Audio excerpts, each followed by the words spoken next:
Hey, what's going on, everyone? My name is Brook Hiddink. I am the founder of the High Tech Ecom Incubator, and today we're here with Christian Sawyer, who's one of our first students who's had a great couple of months.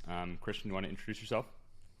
Yeah, hey, I'm Christian. I am an agency owner and now a successful store owner as well. We focus on white label web design and agency appointment booking, but yeah, successful store owner. I can add that one to my title now. Hopefully, Good I'll get stuff, like a man. lower third down here or something. I don't know. Good stuff, man. So obviously, agency's pretty busy business. What kind of had you thinking about ecom? Like, what kind of sparked your interest to join at first? Yeah, really, the genesis of that decision was like something, the agency is successful, and one of the things, about entrepreneurship is you just want to add, layers of income, right? And one of those things for me, it was real estate.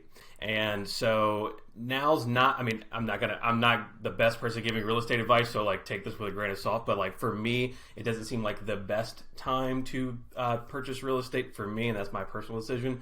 So I was kind of treating the decision of getting into, creating an online store as kind of like my digital real estate, right? Something that I can create that will generate passive income, but also something that I can, create as an asset to then later sell, hopefully. So I mean, yeah, it makes a lot of sense. Like the digital real estate piece is like definitely very similar, but also just an asset overall. Like real estate's obviously a big asset yeah, that you can sell for a big chunk, and so is a store eventually, which we'll get into that in a few minutes. But sure. um, how have you found it managing both? So obviously, how much time roughly has the agency taken up? Obviously, you're well versed, probably more so than the average person on outsourcing and stuff, being an agency owner before.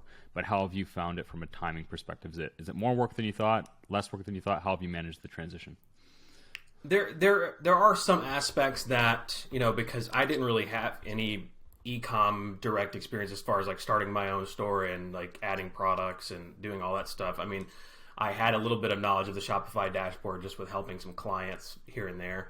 But yeah, I mean, there's a decent amount of administrative work. So, I mean, I would say like, you have to be prepared. Like, this is not a get rich quick scheme, Yeah. right? And I think that's the same thing that you tell people, like, it is going to be hard work, right? But for me, I had the extra time, and it was just some kind of like a side project and something that I really wanted to do. And so once you make that decision, it's like, I'm going to pay for the coaching program. This is something I am doing. So that's something I told myself, like, you are doing this no matter what it takes. And yeah, so there was some late nights of uploading products that I didn't want to be doing. And now, no, luckily that's like outsourced to a VA. But, in the beginning, there is going to be a decent amount of work, but hopefully in my case, at least it shows like, hey, it pays off, right? Exactly. Yeah, and I think that's honestly a big differentiator between the people who have success and the people who don't. Is the people who have success are like kind of fine with putting that work in. They know what to expect.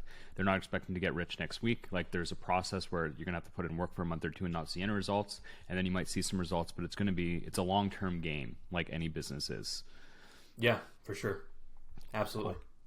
So when did you join? I believe you joined the program in early November, was it?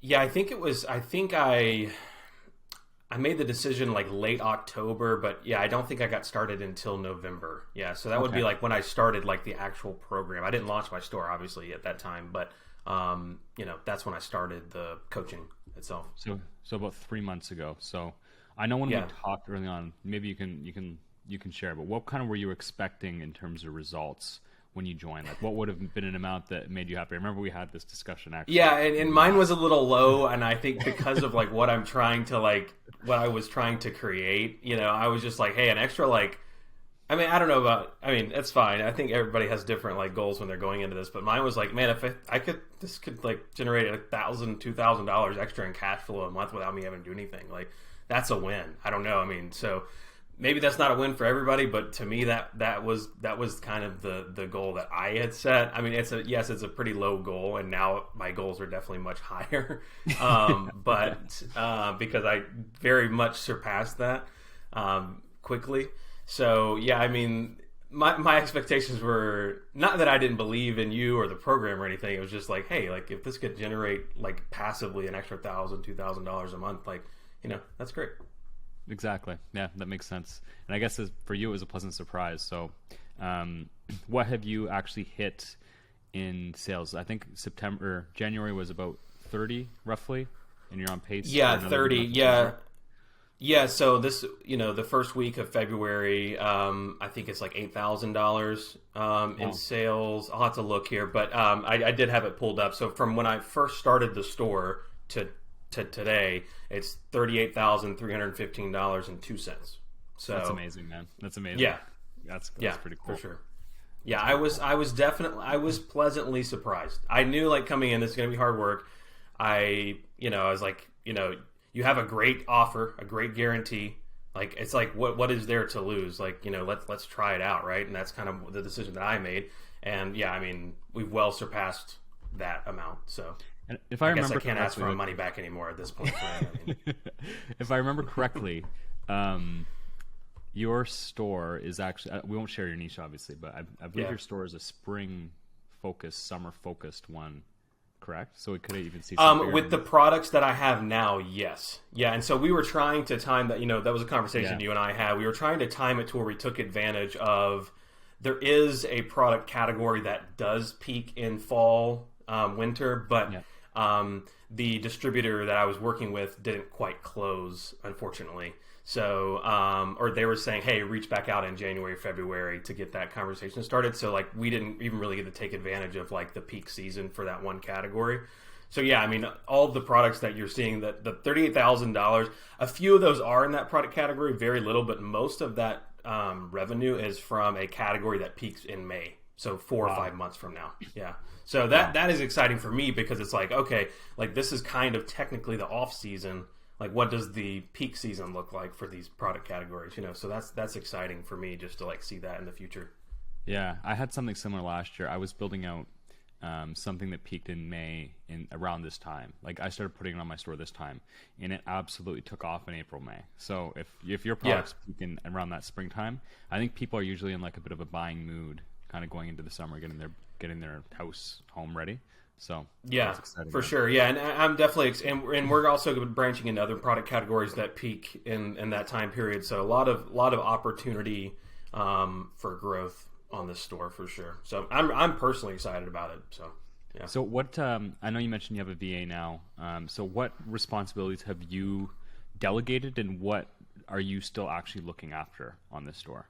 So I'm still pretty early on, so I don't want to like this is not like I'm not like living the dream. I'm not on the beach, sipping Bacardi and Coke and like like what I mean. So like I'm not like let's be real with people. Like I'm still answering the phone sometimes.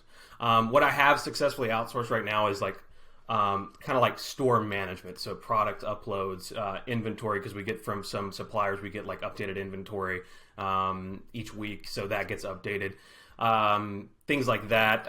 When I'm not around, they handle live chat support. But my responsibility of the agency is I've pretty much like outsourced a lot of that as well.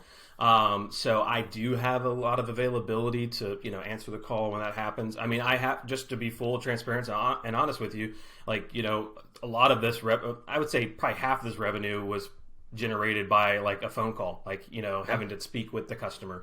So the reason I haven't quite outsourced that yet is because I think I do that better than my VA, because I still do a lot of sales in my agency, and I that's just where a lot of my experience is. So like selling over the phone is like just second nature to me.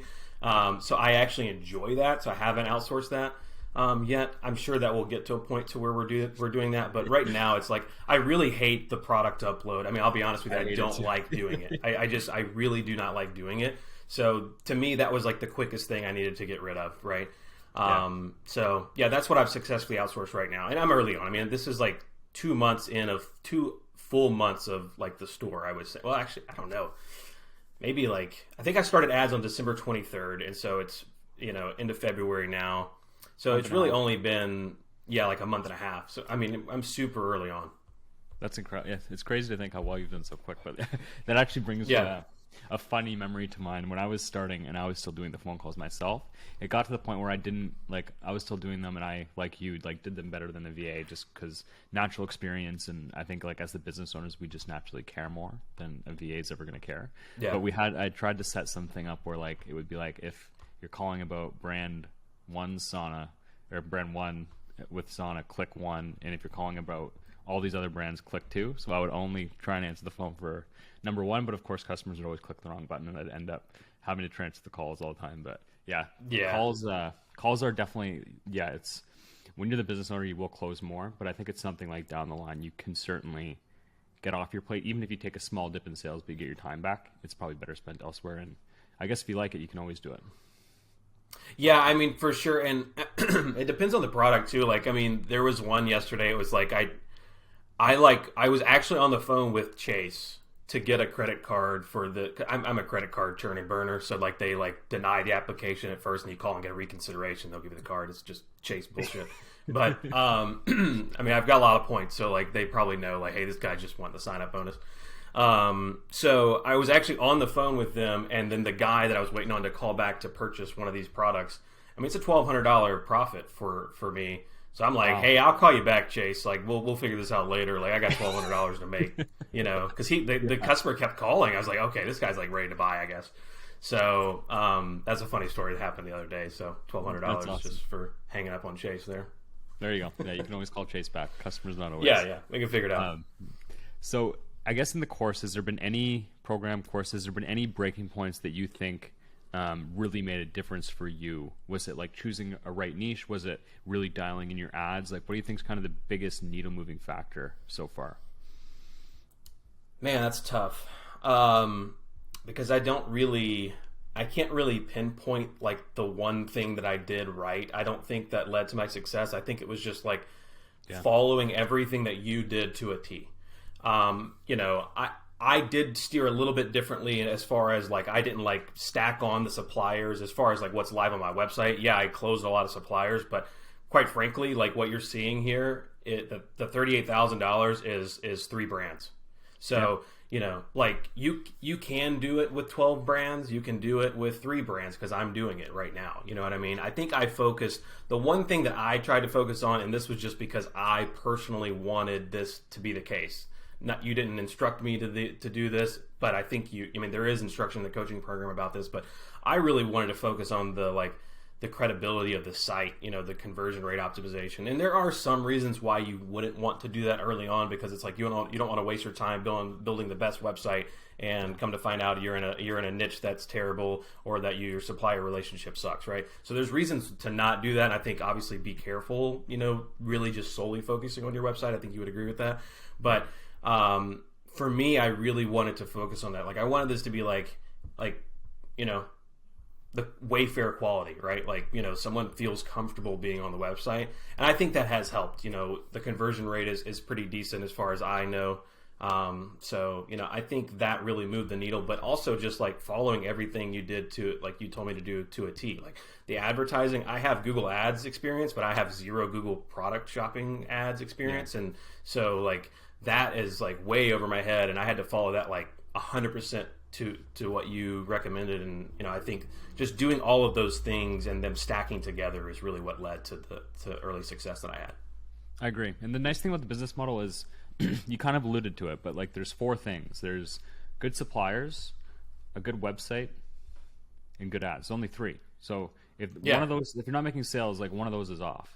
You don't have good suppliers. Right. And if you have good suppliers and you're not making sales, it's the website or the ads. It's one of those 3 things. Yep. And if you get those 3 things right, you can have success. And same with me in terms of brands. Like, I guess there always is going to be, it's an 80-20. Like 80% of my sales come from 3 or 4 brands. And I think that's always going to be the case, but it's really finding those brands. So I guess you've obviously crushed your supplier research and really learned how to identify the good ones. But I guess the more you get, the higher chance you have of getting them as you bring them on. Yeah, and it's also pushing through. I mean, there's one of our best-selling brands. I mean, we have a couple issues with them, but it's just working through, like having that persistence and working through those, because I think a lot of, you're kind of getting to the point where a lot of these suppliers are hearing a lot of this same spiel over and over again with like, hey, we're an online retailer. And so, you're getting some of that pushback. And so it's really like proving to them like, hey, you are legit. Like, and this is what you teach your students, like, hey, we want to separate ourselves. We're not just a random online retailer that's popping up. Like, we're serious about this business. We want to drive sales for your brand. So, like, I think it's them realizing that over, like, the course of the first few months of working with you, like, hey, they are serious, right? And just kind of working through those, problems. Because, like I said, at first, they're probably just like, okay, we'll just we'll work with you for the first few months and see how it goes, right? And so it's establishing a relationship with those suppliers that's like really been kind of crucial. Yeah, yeah. Having good supplier relationships is really, I think, probably the most important thing. Like without that, very, very hard to succeed unless you have good supplier relationships that treat you well, give you good margins, protect your map, like all this really important stuff. Yep. Cool. Well, obviously we've surpassed your goal last time we had a chat like this. So do you have any kind of goals for yourself for the rest of this year, or even on a longer time horizon with the store? Yeah, I mean, again, it's like it's early on, so like my focus right now, two things I would say. One, I do want to start stacking suppliers because I'm like, okay, with the stores got a good conversion rate, I think it's credible. We have a good system, so I think that really is the needle mover right now, is just getting more brands and products uploaded. I think that's the quickest lever that I can push and pull to make, create results. But I think for me is just I want to see the $30,000 month after month. I want to create consistency. That's really the goal right now, is just getting consistency. So diving into the Google Ads account, making sure those are fully optimized. So consistency is my goal right now. I don't really necessarily have like an income goal, because I feel like I've reached an income goal that a lot of people have. I feel like I've reached that. And that's right now. Obviously that'll change in the next few months, but like the goal right now for me is just the word consistency. I want to create that $30,000 month after month for the first few months. Yeah, that's a great goal, man. And I guess to tie it back into the original with real estate, do you think that selling the store is ever something you would consider in the next few years? Like as you build it up and get some consistency, would you ever sell it as an asset? Yeah, definitely. Yeah, I mean, it's something you have to have the store for a decent amount of time to get a pretty good multiple on it. So like, I'm not considering selling it right now. Plus, I mean, just profit margin, just because I've been pretty lean and, handled a lot of stuff myself, at least early on. And the VA that I have now is not like a huge expense. I mean, I think I've made like $8,000. Wow. Just like your cash. ROAS must be really strong as well.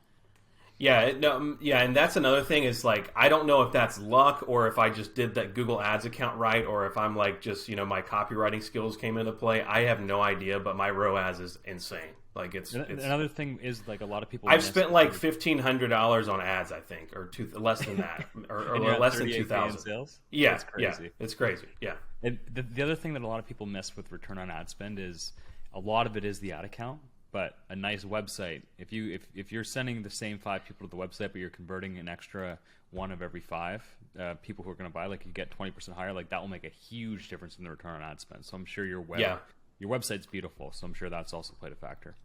And that's why I think, that's why I mentioned like, hey, focusing on the website, because like that can backfire, and I understand that, but also like it's proving right now to be like a great benefit to have done that right now for me at least. So. Yeah, I think it's a mix. Like you want to, once you realize you have some good suppliers on board that give you good margins, you can see the branded volume.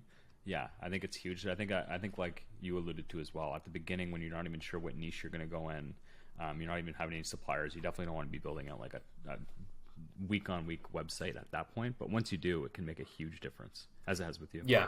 Yeah, and I've just had, I have a developer that I've just been working with, creating, day by day, just creating improvements. Like, we're adding a better search functionality to our store later this week. So just like incremental things, that I've been doing over the past like 60 days. So, and it'll never end. Like the website's always something that you can improve, and it's something that I'm sure that you'll always be tweaking, working on, optimizing over time. Yeah, to my detriment. I'm like looking at, hey, what if we did this, But. Cool.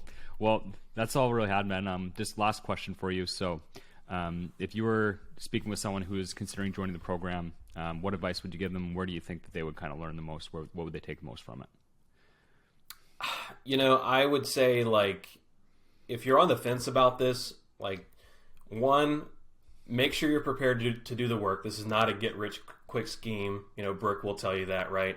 But, I mean, for the cost and for the the offer that he has, and for really the results that you're able to get, because I mean I'm obviously in the coaching program and I see other people succeeding just as much as me, and so like just give it a shot. Make sure it's something you want to do. Obviously, I think that's the most important. Like, and you don't want to work with someone who's not like serious about doing this anyways, right? So it's like make sure you're 100% in on doing this, but like you almost have nothing to lose. Like it's like why not do it? And I really don't think. I mean, and I've seen you like work with students and whatnot, and so like you really care about their success. And so like you and your team, you have a team as well, and like you're going to make sure that like your students see success. I mean, there's other people that have a much harder journey than I have, fighting, account issues and things like that. But like you actively work with them to like resolve those issues. And so I've seen that. And so I just think it's a great program. I would say just give it a shot. Awesome. Thanks a lot, man. I appreciate the kind words. It's been a pleasure having you. Yeah, man. I'm on the recording now, but thanks a lot.